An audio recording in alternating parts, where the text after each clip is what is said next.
Auzubillahiminash-shaytanir-rajim. Bismillahir-rahmanir-rahim. Dear students, we will continue the chapter number 8. अब बहुत ही important topic आपके chapter number 8 physics का, speed of the sound in air. जो speed of the sound जो calculate करने की जो पहली अप्रोच थी वो न्यूटन ने की थी, तो इसमें हम न्यूटन का फार्मूला भी पढ़ेंगे और उसके बाद जो है लैपलेस करेक्शन भी। So now the topic is speed of sound in air. So that one is our topic. और इस स्पीड को कैलकुलेट करने के लिए दो साइंटिस्ट के जो है अप्रोचेस को हम पढ़ेंगे, पहले न्यूटन के वाले से और उसके बाद जो है वो लैपलेस के वाले से। Basically you know that when the sound travel in a air, that means these waves are longitudinal waves. So the speed of the longitudinal waves, speed of longitudinal waves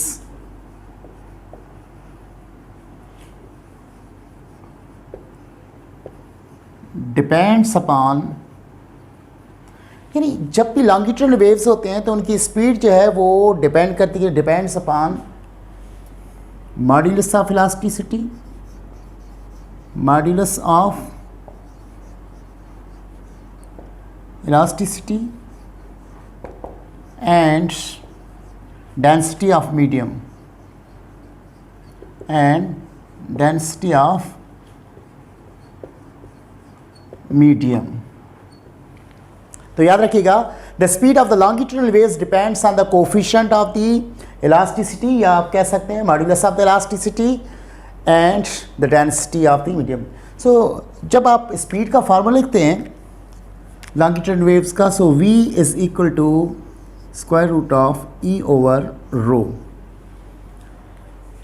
dear students, इसमें से v is the velocity of the sound, e क्या है, coefficient of the elasticity का है या modulus of the elasticity, और d क्या है, डेंसिटी ऑफ द मीडियम है जहां पर साउंड वेव्स ट्रैवल कर रही हैं। सो वेयर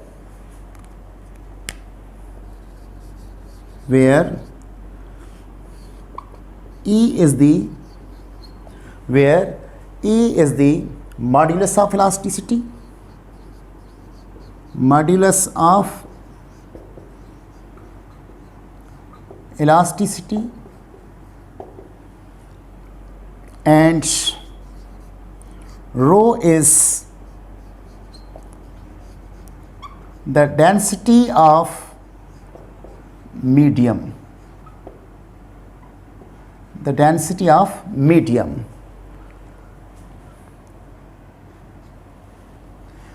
So अगर यहाँ पे एक चीज़ आप देखें, that means the velocity is directly proportional to the square root of the elasticity and v is inversely proportional to the square root of the density.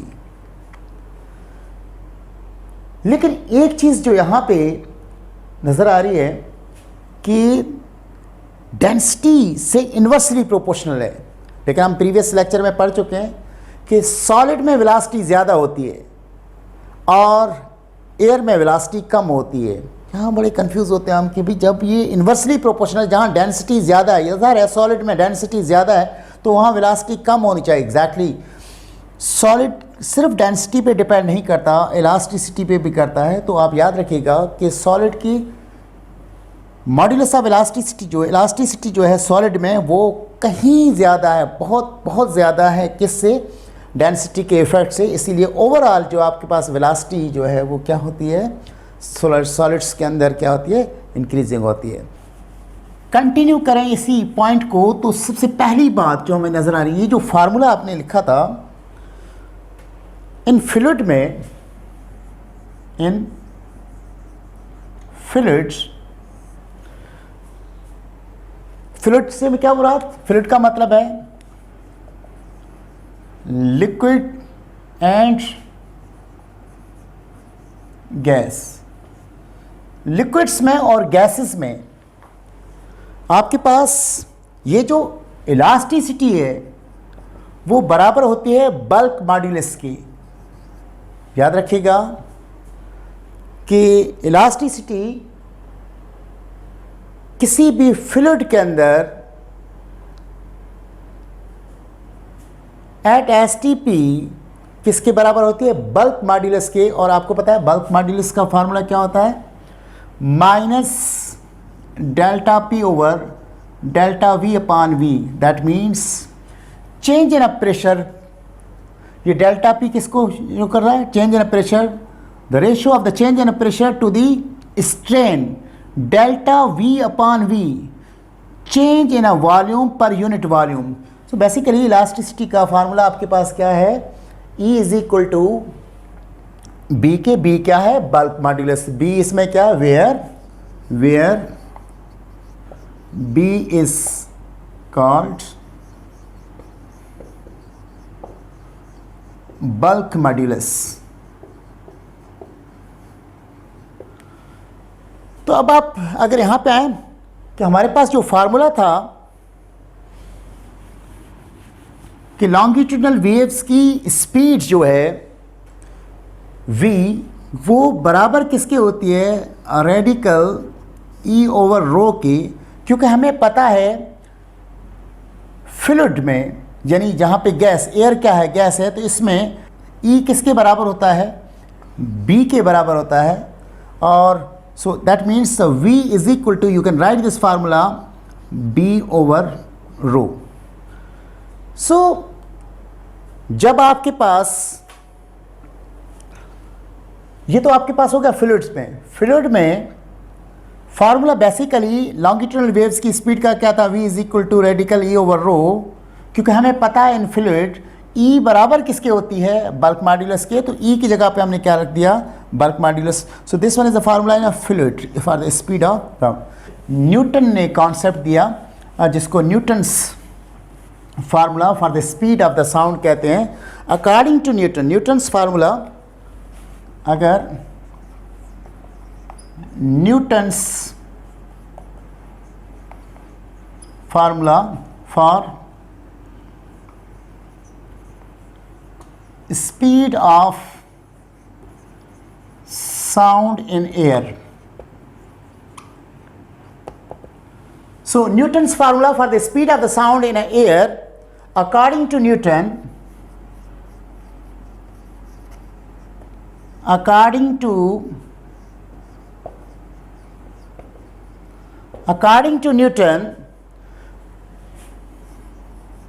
when the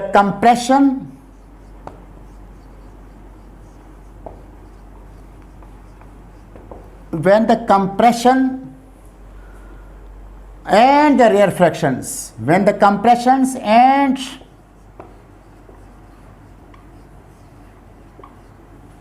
the compression and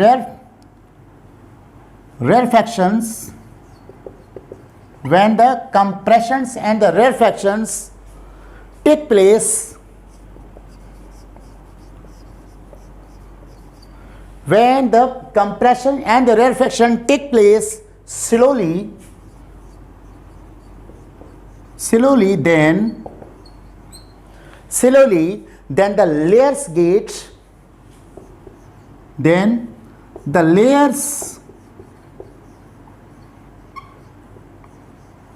get sufficient time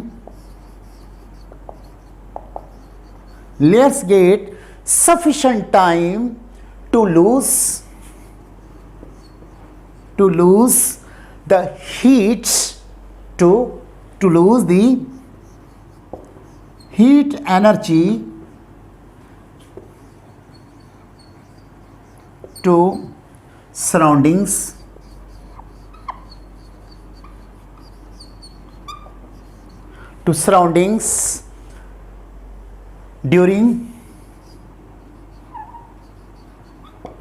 during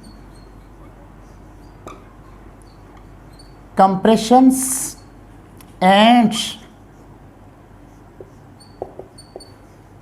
they get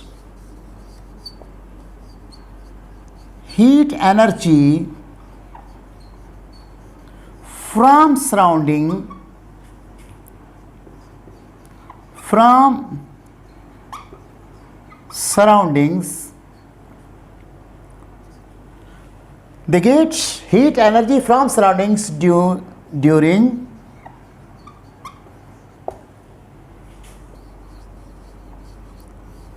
rarefaction. ये जो concept इसने दिया Newton ने कि जब compression होती है, क्योंकि लॉन्गिट्यूडनल वेव्स हैं उसमें कंप्रेशन और रेयरफेक्शन होती है। कंप्रेशन का मतलब है जब साउंड एनर्जी यहाँ से प्रोड्यूस हुई, मॉलिक्यूल्स ने नहीं दूसरे मॉलिक्यूल्स के नज़दीक चले गए, तो इसको क्या कहते हैं, कंप्रेशन। कंप्रेशन के दौरान हीट उस बकोल न्यूटन के वहाँ से क्या होती है, रिलीज होती है, सराउंडिंग में जाती है। फिर जब ये मॉलिक्यूल वापस आता है और ये सेकंड आगे वाले मॉलिक्यूल की तरफ जाते हैं, तो this is known as a rarefaction. Rarefaction के दौरान हीट जो है वो फिर एब्जॉर्ब करता है। सो इस तरह से न्यूटन के मुताबिक the temperature of the medium remains constant, such changes are called isothermal changes.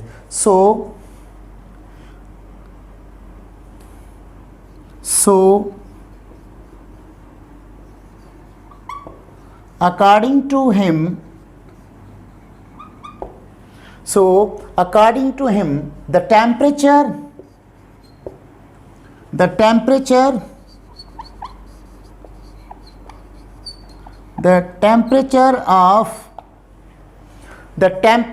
of medium remains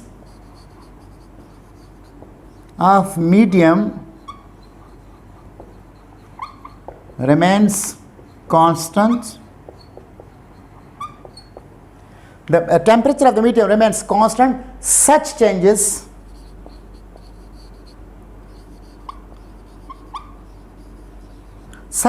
are called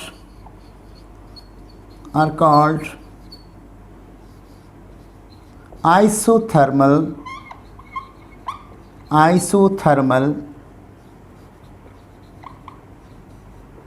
changes.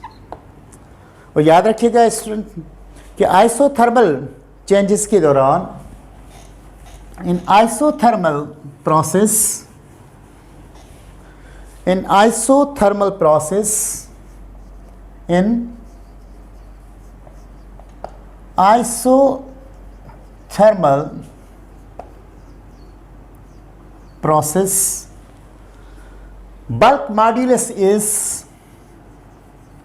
bulk modulus is always equal to pressure of medium।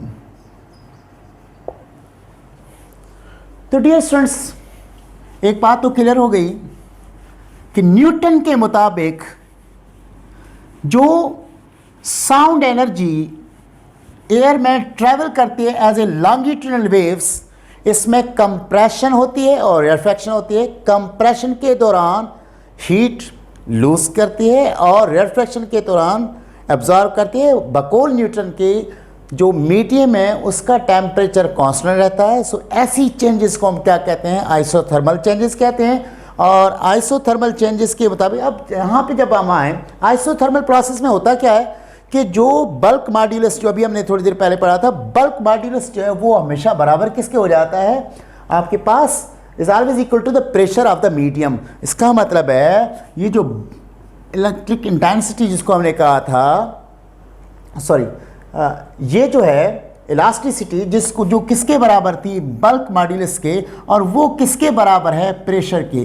Therefore आप अगर फार्मूले की तरफ जाएं तो हमारे पास फार्मूला था V is equal to radical E over rho, और V is equal to radical E की जगह पे हम क्या रख सकते हैं, B over rho. So V is equal to radical B बराबर किसके होता है, जब आइसोथर्मल प्रोसेस हो, क्योंकि न्यूटन के मुताबिक ये प्रोसेस कौन सा आइसोथर्मल है, that one is P over rho. हमें पता है, we know that the pressure of air is equal to P, that's equal to 1.01 into 10 power 5 Newton per meter square. And we also know that the density density of air is equal to rho, that's equal to 1.29 आमतौर पे use किया जाता है, लेकिन exactly 1.293 kilogram per cubic metre है। अगर यही value इस फार्मूले में रख दी जाए, so V is equal to radical 1.1 into 10 power 5 whole divided by 1.293। So approximately value जब इसकी हम कैलकुलेट करते हैं तो वो आ रही है 280 मीटर पर सेकेंड। काफ़ी अरसे तक लोग इसी बात पे ही बिलीव करते रहे कि जो न्यूटन जो है इतना बड़ा साइंटिस्ट है, जो इसने कहा है यही सही होगा, इसी वैल्यू को ही मानते रहे। लेकिन जब एक्सपेरिमेंटल वैल्यू सामने आई तो देखा गया कि इसकी जो कैलकुलेशन थी उसमें एरर था। There is 16% less value of speed of sound than experimental value, that is 332 metre पर सेकेंड। जब ये पता चला कि न्यूटन जो फार्मूला किया था उसकी वैल्यू में करेक्शन की ज़रूरत है क्योंकि वो सही नहीं है, उसके बाद डिफरेंट साइंटिस्ट है वो रिसर्च करते रहे। बिलाकर एक साइंटिस्ट जो है उसने सिर्फ इसके कॉन्सेप्ट में थोड़ी सी करेक्शन की। उन्होंने कहा कि न्यूटन ने बाकी को जो चीज़ें कही वो सही है, लेकिन सिर्फ ये जो है इसमें एक मिस्टेक है। प्रोसेस जो इसने आइसोथर्मल प्रोसेस का है, ये आइसोथर्मल प्रोसेस नहीं है। तो वो जो साइंटिस्ट था जिसने ये करेक्शन की थी उसका नाम क्या था? लैप्लेस। उसी वजह से इसकी करेक्शन को लैप्लेस करेक्शन कहा जाता है। स्टूडेंट ये आपने नोट कर लिया है। तो अब हम लैप्लेस करेक्शन की तरफ जा रहे हैं। लैप्लेस जो थे उन्होंने जो कॉन्सेप्ट दिया उसको लैप्लेस करेक्शन कहते हैं। Laplace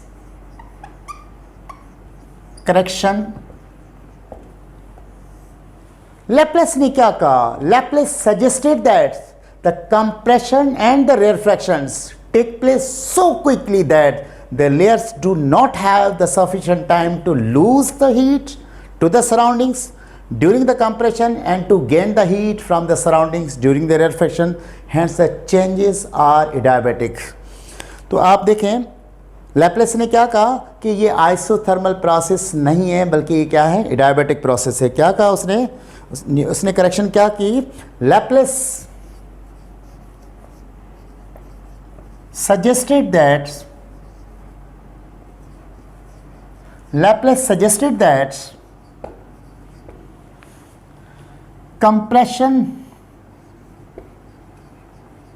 compressions and rarefactions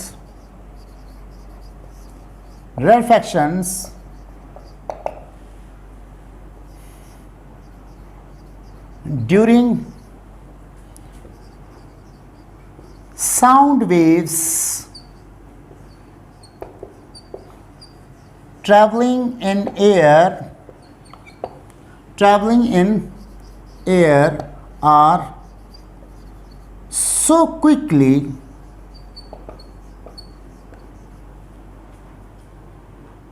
they do not have sufficient time to lose or gain heat from surroundings। So according to him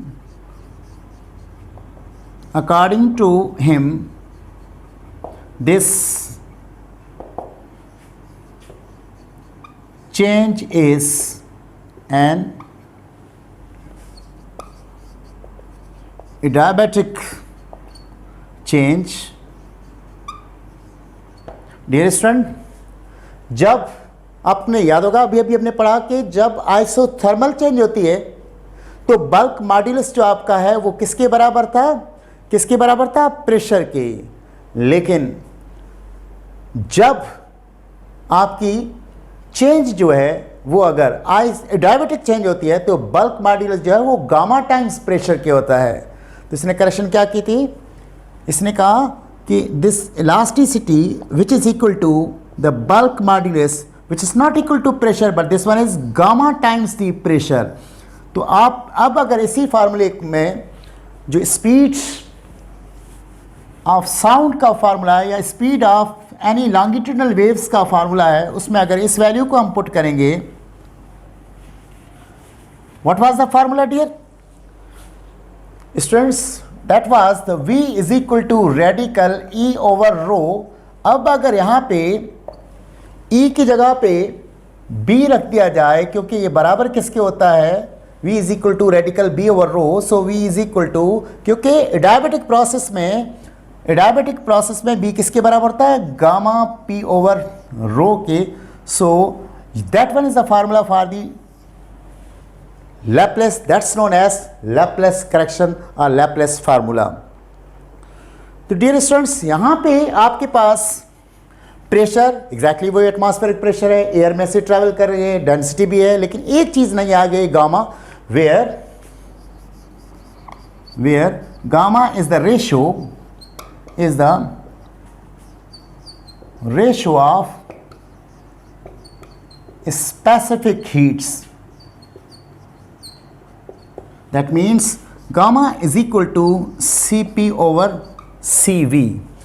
और इसी तरह से ये जो है या तो इसको in terms of Cp over Cv से मालूम कर सकते हैं, लेकिन एक और भी इसका तरीक़ेकार है इसको गामा की वैल्यू मालूम करें। It can also be calculated, it can also be calculated as, एक फार्मूला है इसका गामा का, gamma is equal to 1 plus 2 upon F. यहाँ पे जो ये आपको एफ नज़र आ रहा है, वे F is called the degree of the freedom. F क्या कहलाता है, डिग्री ऑफ फ्रीडम कहलाता है। तो dear student, degree of freedom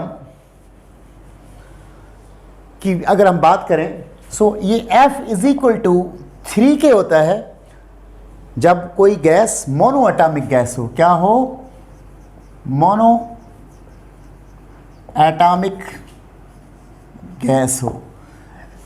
F is equal to 5 के होता है, F for diatomic gases, for diatomic gas.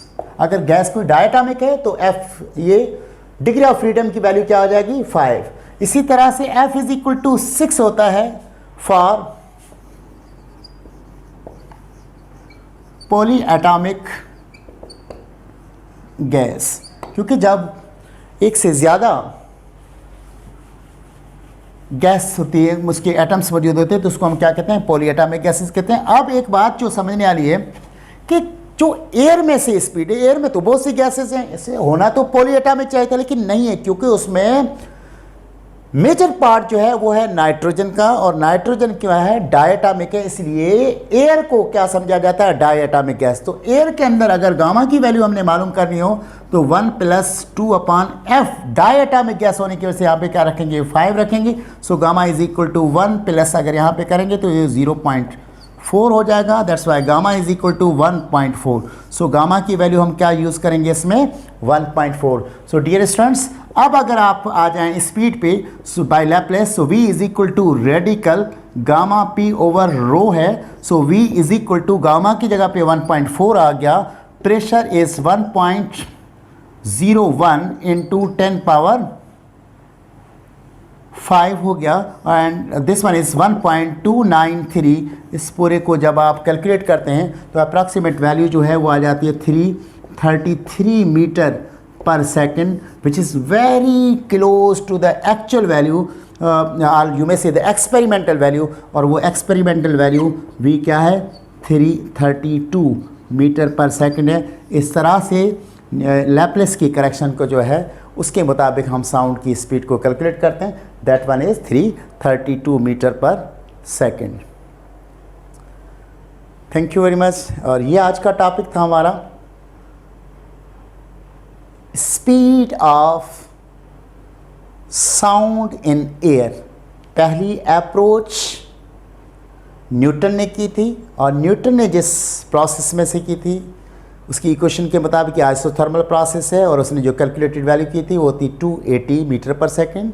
क्योंकि उसमें एरर था, 16% एरर था, उसे तो एक करेक्शन हुई। इसकी करेक्शन किसने की थी? लैप्लेस ने। और लैप्लेस ने जो फार्मूला दिया उसके मुताबिक अप्रॉक्सीमेटली सेम वैल्यू आ रही है 333 मीटर पर सेकेंड। एक्चुअल वैल्यू क्या है? 332। Thank you very much, that's all.